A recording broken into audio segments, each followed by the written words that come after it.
Hey there, everybody. Welcome to another NHL Trade Talk report. My name is Jim Parsons here with NHLTradeTalk.com. It is Friday. It is January 10th today.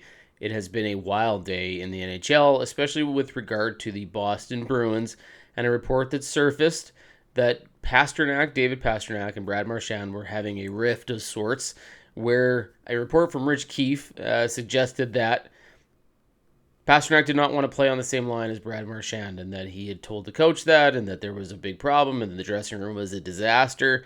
It didn't take long for the Boston Bruins to respond to this, the most scathing of which was from Brad Marchand calling for the reporter's job and saying this was nothing but a bunch of blatant fabricated lies that pretty much shouldn't be allowed to happen when you have a platform like that. So Pastrnak has said it's not true. Brad Marchand has said it's not true. Even Charlie McAvoy and others have come out and said that this isn't true, and they're trying to squash this story right away, especially when you consider that something similar sort of happened in Vancouver when you're talking about a rift between two players, Elias Pettersson and JT Miller. Vancouver Canucks didn't say anything for a while, and then that took on a life of its own.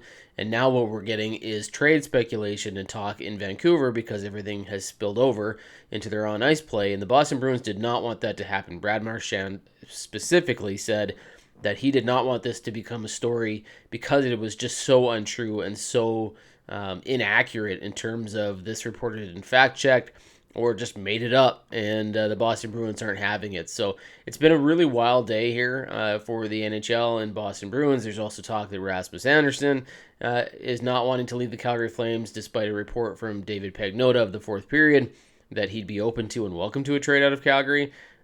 Andersson has said he's not open to that. So there's all sorts of stuff happening here on Friday. It has been a busy day in the NHL. We'll keep you up to speed on everything with this Boston Bruins story if there's more to come from it. The reporter is doubling down, saying that Brad Marchand's comments were only made because it's true. So we'll see. It doesn't sound like this is anything here, and the Boston Bruins are trying to make sure this is not a story. Marchand has admitted that their poor play has probably opened the door to comments like this being believable, but he says that those two are best friends. David Pastrnak and Brad Marchand have a fantastic relationship. There is no problem in the room. There is no problem between the two players, and this report is just completely false. So we'll keep you up to speed on what comes of this. If anything, perhaps this is a story that dies off really quickly. If it takes on a life of its own, we'll make sure we update you on that. Plenty on NHLTradeTalk.com. We'll see you there.